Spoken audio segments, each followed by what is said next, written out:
Hi, I'm Enamait from RossTraining.com.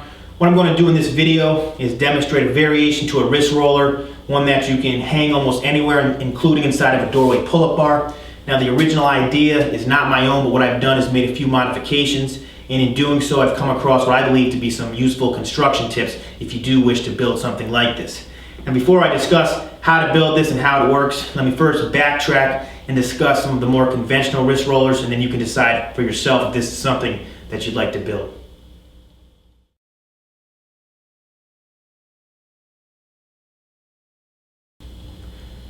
Typically speaking, when you think of a wrist roller, the most common model that likely comes to mind is one of these handheld versions. Okay, these are available at most commercial fitness stores. You could build something like this on your own with a piece of pipe, a rope, and a spring clip, okay? The concept is very simple. You attach a weight to the bottom, you roll the weight up and down, okay? Not a bad exercise at all, but the limitation when focusing on the wrists and forearms is that you're going to be limited by how much weight you can actually hold. As the weight increases, it becomes more and more difficult to actually keep the weight off of the ground, okay? Different areas begin to take a brunt of the load, such as the shoulders. So the typical upgrade from the handheld version is to mount a wrist roller elsewhere. One option would look like this, okay? All that this here is a piece of PVC pipe. I have a hose clamp attaching a strong piece of rope with a spring clip on the bottom. This roller here can be mounted within a power rack, similar to this, okay? It's the exact same thing.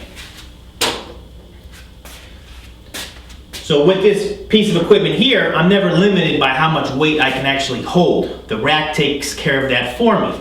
I can then instead shift all of my attention towards the forearms and wrists. I can load much more weight on this than I'd ever be able to hold with a handheld version. Now here, just for a quick demonstration, all that I have is a single plate, so it's only 45 pounds.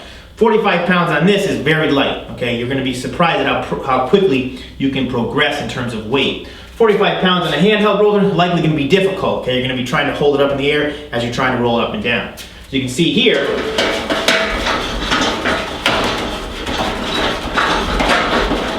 45 pounds flies up, not difficult at all. It's even easy to hold onto it and lower it under control. Okay, something that again you wouldn't be able to do with a handheld version.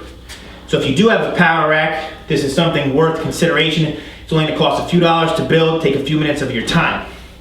Now if you don't have a power rack though, you have nowhere to mount something like this, there's still hope for you, and that's what I'm going to discuss next.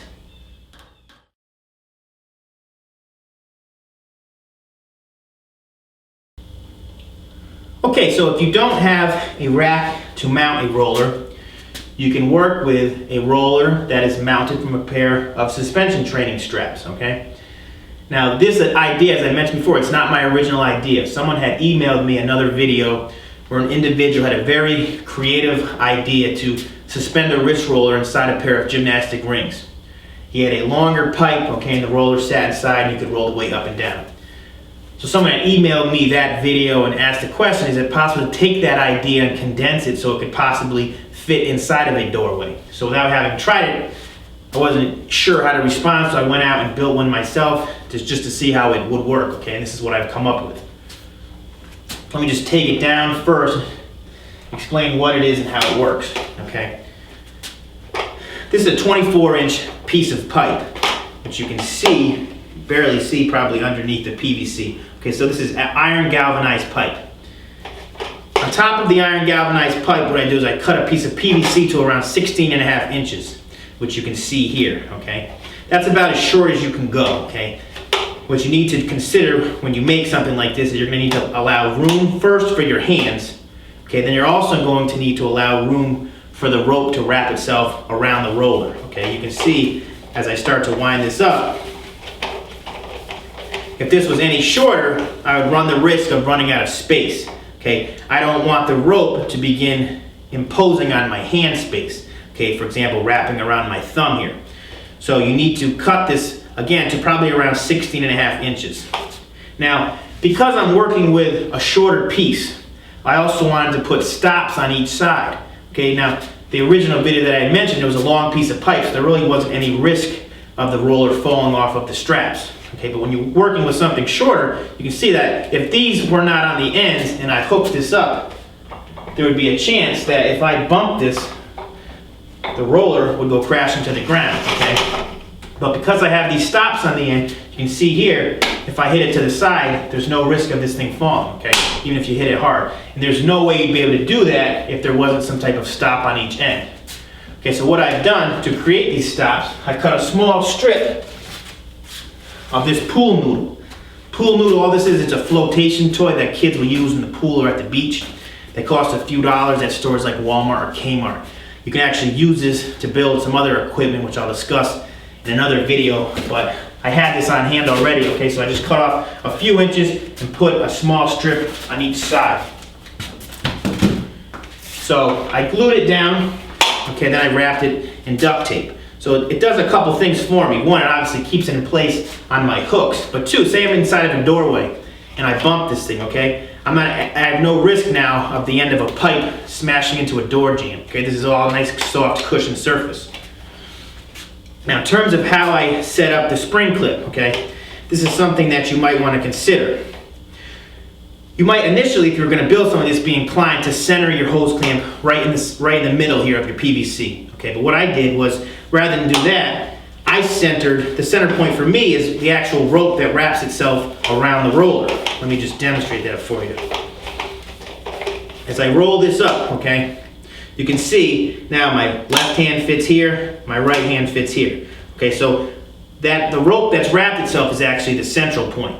You can see that if I put my hose clamp in the center of the PVC, as this starts to wrap itself, my right hand would begin to run out of space. Okay, so your hose clamp is actually going to be off center. The central point, again, is where the rope wraps itself around your roller. Okay. Now, one other consideration, which might be difficult to see, you'll notice that this is a raised surface here where the rope begins, okay? The hose clamp itself does stick out slightly, but what I've also done is I took a small piece of pipe insulation and I just taped it down there, okay? What that does is, being a raised surface, it encourages the rope to wrap to this side, okay? Let me just show you. Where the rope comes up, as I start to turn this, you can see it just naturally goes to the side of this raised surface, okay? Which is where I want that rope to wrap itself again, because that's where I centered it. You can see that if for some reason the rope began to wrap on my left-hand side, I'd run out of room, okay? There'd be nowhere. You can see here, my hand would now be interfering with the rope, okay? So I always want the rope to wrap on the same side. Okay. Now, in terms of total cost, okay, the piece of iron galvanized pipe's a few dollars, PVC is a few dollars.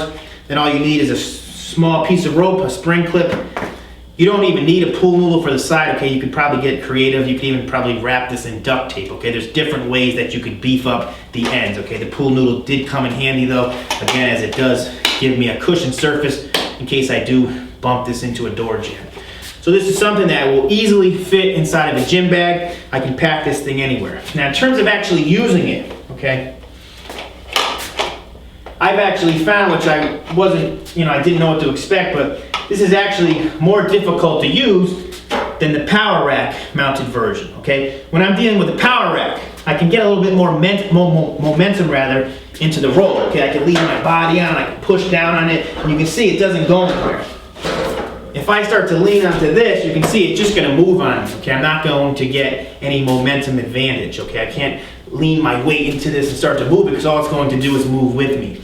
So it actually is more difficult to work with the same load here as compared to here.